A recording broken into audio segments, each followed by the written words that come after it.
The fluorescent lights of the office flickered overhead as I answered the persistent ring of my phone.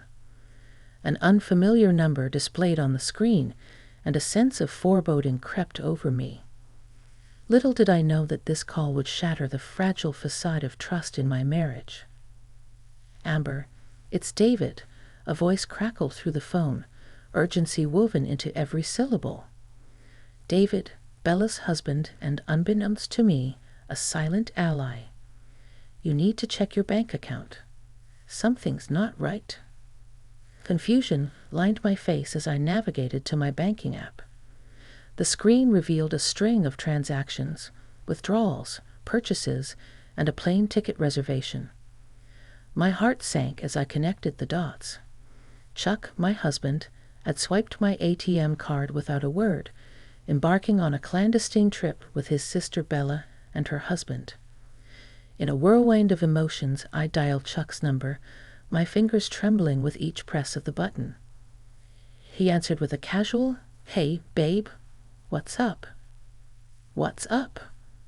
I seethed, my voice trembling with anger. "Where are you, Chuck? And why the hell are you using my ATM card without telling me?" Silence lingered on the other end before he stammered out a feeble excuse. "It's just a small trip, Amber. I didn't think it would be a big deal." "Small trip? Using my money without asking is a big deal," I retorted, my frustration reaching a boiling point. "This is a betrayal, Chuck. How could you do this to me?" The dialogue that followed was tense, each word a battleground in the unraveling of our trust. Chuck's justifications crumbled beneath the weight of my disbelief and anger. "I thought you wouldn't mind," he insisted, attempting to downplay the severity of his actions. "Mind? You thought wrong, Chuck. This is a breach of trust, and I won't stand for it," I declared, my resolve cutting through the excuses. The conversation left me shaken, a bitter taste of betrayal lingering in the air. Little did I know, this incident would unravel a web of deceit that went beyond a simple stolen ATM card. The sun dipped below the horizon, casting long shadows across the room as I confronted Chuck about his deceit. Tension hung thick in the air, the palpable strain of our unraveling marriage. "Why, Chuck? Why would you betray me like this?" I demanded, my voice laced with a mix of anger and hurt. He shifted uncomfortably, avoiding eye contact. "Amber, it's not what you think. I just wanted to surprise you, and I didn't want to spoil it." "Surprise me?" I scoffed, incredulous. "Taking my ATM card without permission is not a surprise, Chuck. It's a breach of trust." His eyes darted around the room, unable to meet my gaze. "I messed up, okay. I should have told you, but I didn't think you'd understand. It's just a small trip with Bella and David."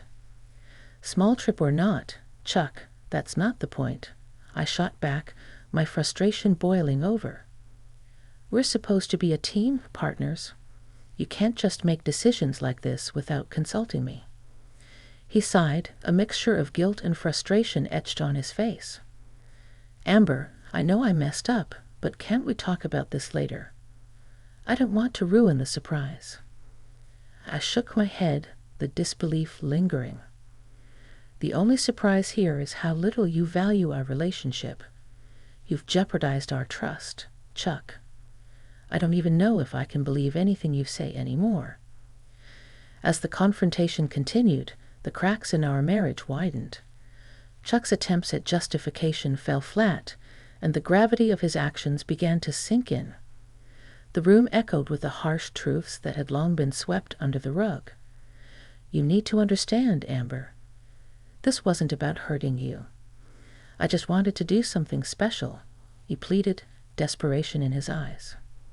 "Special," I retorted, my voice cutting through the room. "There's nothing special about deceit, Chuck.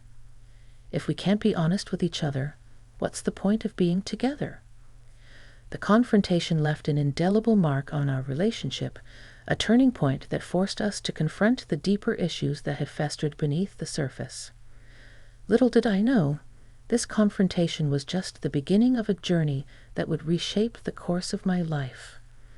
As I reflected on the confrontation with Chuck, I couldn't help but delve into the intricacies of our relationship, a relationship that had always been a delicate balance of compromise and sacrifice.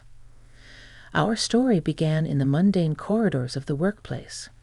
Chuck and I, an unlikely couple with an age difference that raised eyebrows, found ourselves entangled in the complexities of love and ambition.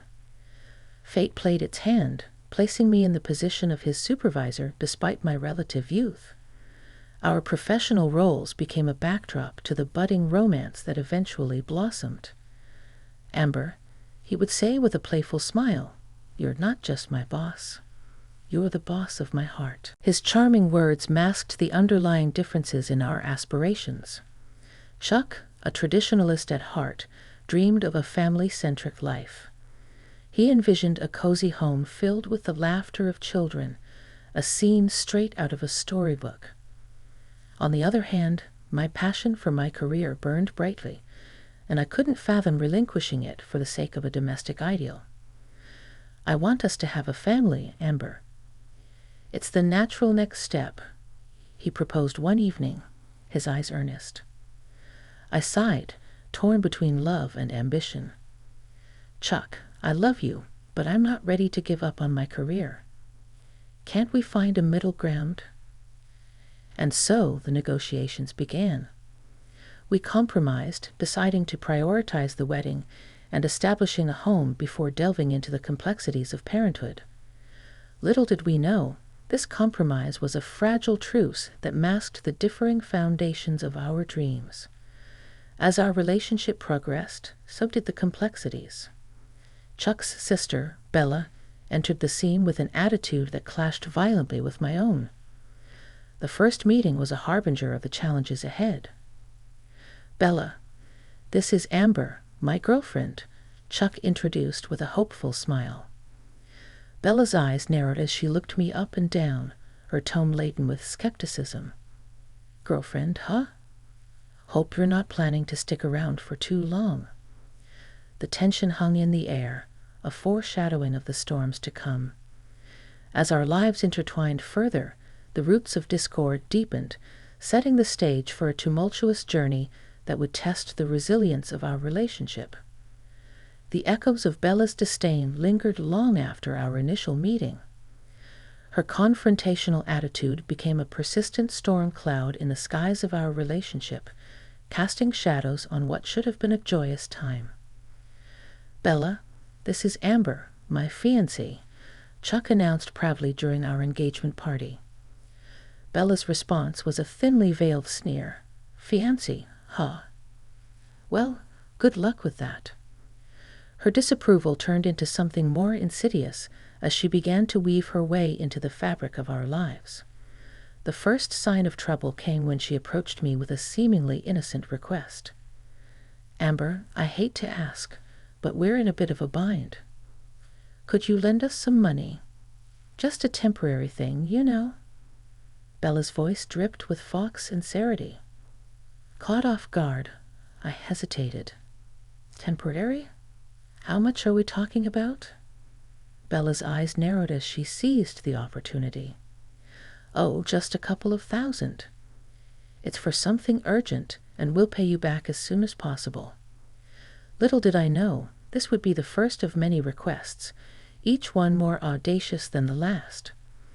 Bella's manipulative prowess reached new heights as she used my lack of a high school diploma as leverage, exploiting my insecurities. "Amber, you're successful and educated.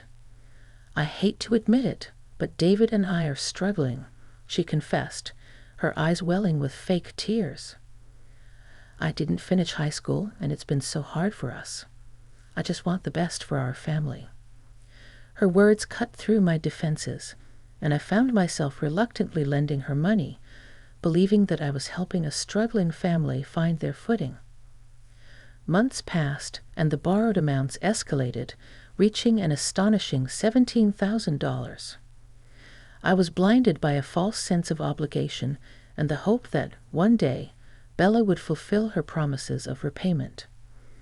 It wasn't until a conversation with David, Bella's husband, that the truth began to unravel. He approached me cautiously, a weariness in his eyes that mirrored my own. "Amber, we need to talk. Bella's been spending the money on unnecessary things, luxury items, vacations. I didn't know how to stop her," he confessed, his voice filled with regret. The revelation hit me like a punch to the gut. I had been deceived, taken advantage of by someone I had considered family. The anger simmered within me, and with David's reluctant collaboration, a plan for revenge took shape. Little did they know, the tables were about to turn, and the dynamics of our tangled family would undergo a seismic shift. As the truth about Bella's financial manipulation unfolded, my anger and determination intensified.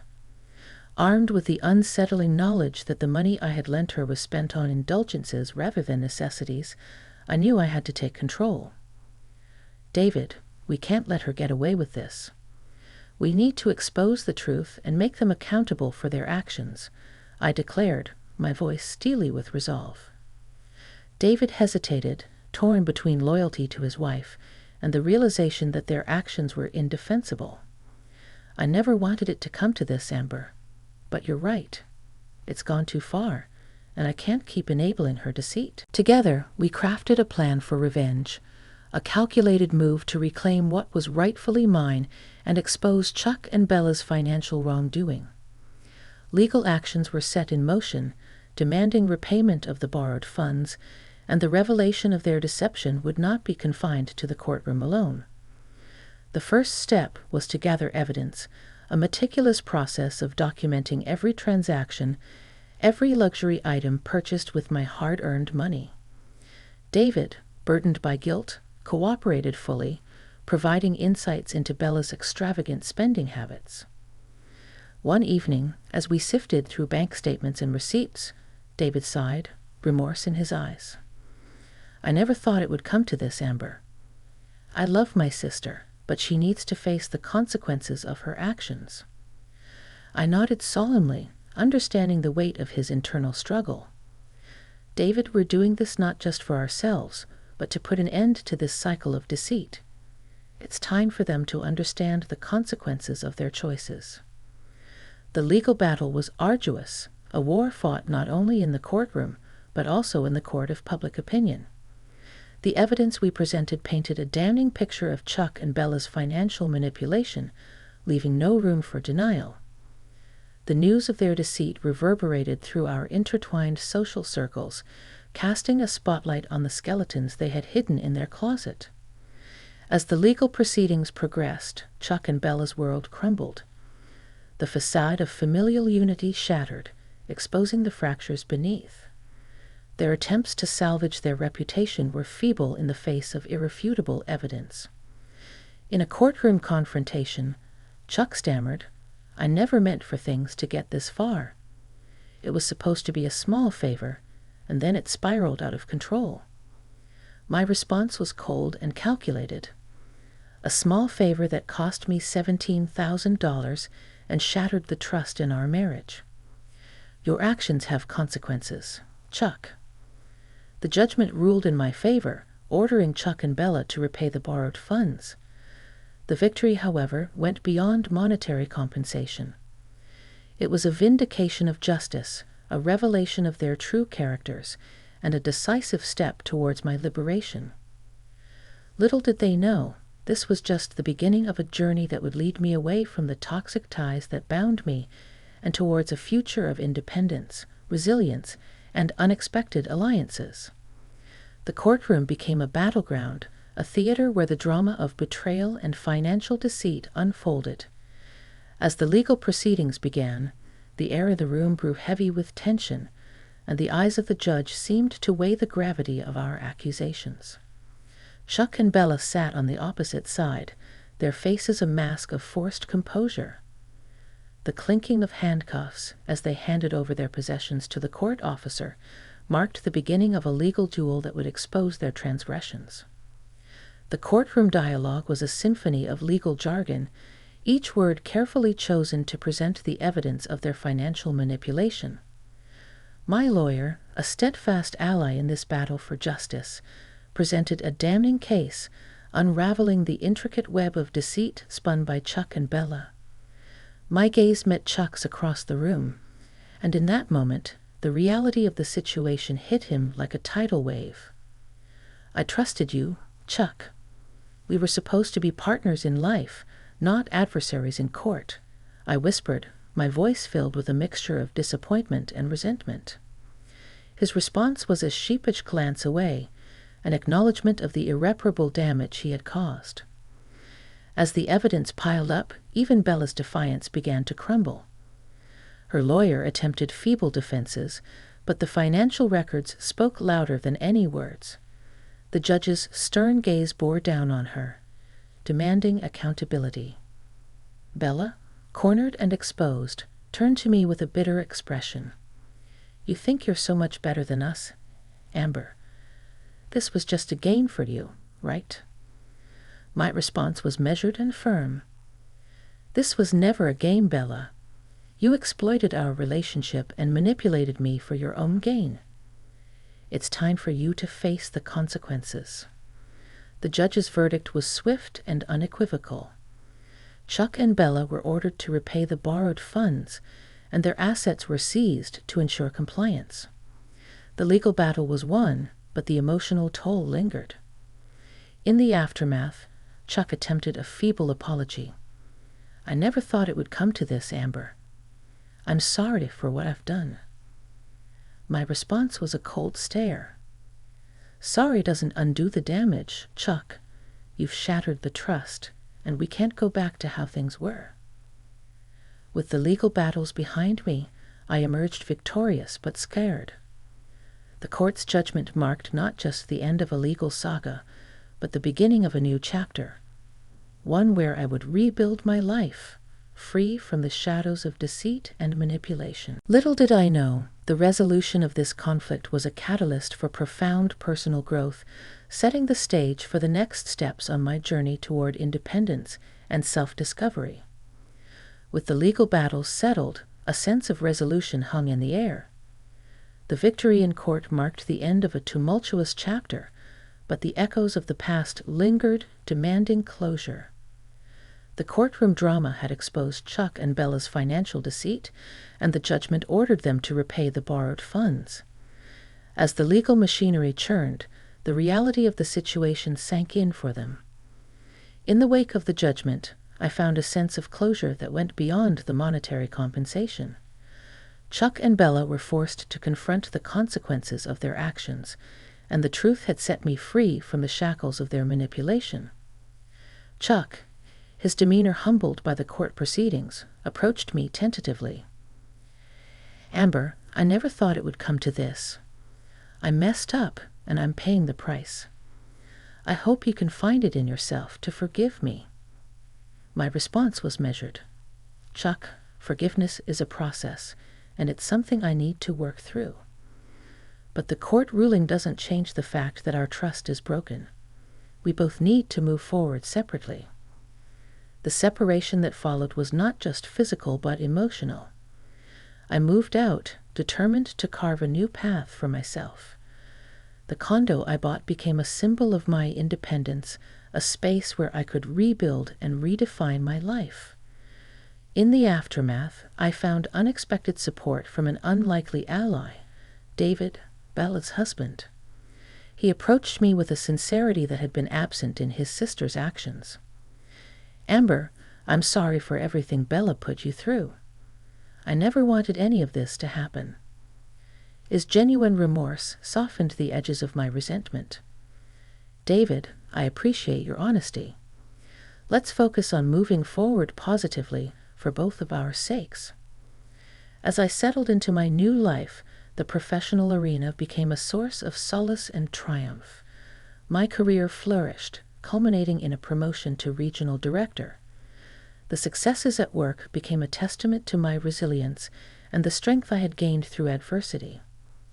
One day, David reached out with a genuine smile. "Amber, I know it might be strange, but I'd like us to build a positive connection. We both deserve a fresh start. The unexpected friendship that blossomed between us was a silver lining, a reminder that amidst the wreckage of broken relationships, new bonds could emerge. As I stood in the doorway of my condo, surveying the life I had rebuilt, I felt a sense of pride and accomplishment. The resolution of the legal battles and the subsequent moving on were not just about leaving the past behind, but embracing a future filled with promise. Little did I know, this chapter was not just an ending, but a prelude to a new beginning, one where I would continue to thrive, finding strength in the lessons learned and the triumphs over adversity. As I closed the door to my condo, a feeling of liberation washed over me. The echoes of legal battles and broken trust had faded into the background, making room for the promise of new beginnings. This chapter of my life was a canvas waiting to be painted with the vibrant colors of resilience and self-discovery. The condo, with its clean lines and uncluttered spaces, symbolized the fresh start I craved. Walls adorned with artwork I chose for myself, furniture that reflected my taste. Each element told a story of independence and empowerment. One day, as I unpacked the last box, David appeared at my doorstep, a tentative smile on his face. "Amber, I brought you something for your new place." A small housewarming gift. His sincerity touched me, and I welcomed him inside. "David, this is unexpected." "Thank you." Our friendship blossomed into something genuine, a bond that defied the tumultuous history between our respective siblings. "Amber, I know our pasts are entwined in ways we never expected, but I believe we can create something positive from it." I nodded, appreciating the sentiment. "David, I'm grateful for your support. Let's focus on the present and the future, free from the shadows of the past." The professional sphere became a canvas for my ambitions. The promotion to regional director was a testament to the dedication and hard work that had fueled my journey. The challenges I faced only strengthened my resolve, turning obstacles into stepping stones toward success. One evening, as I celebrated my achievement with colleagues, Chuck attempted to approach me with a hesitant smile. "Amber, I heard about your promotion. Congratulations." I acknowledged his words with a polite nod. "Thank you, Chuck. I hope you find your own path to healing and growth." The party continued, a vibrant reflection of my newfound joy and independence. Colleagues raised their glasses in a toast, celebrating not just my professional success, but the resilience that defined my personal journey. In the quiet moments, alone in my condo, I reflected on the twists and turns that had led me to this point. The pain of betrayal had given way to the triumph of self-discovery, and the lessons learned had become stepping stones to a brighter future. As I stared out of the condo window, I felt a sense of gratitude for the strength I had found within myself. The tangled web of deceit had unraveled, paving the way for authenticity and growth. Little did I know, this chapter of new beginnings was just the prologue to a story that would continue to unfold. Life, with its uncertainties and surprises, beckoned, and I faced the future with a renewed sense of purpose and resilience.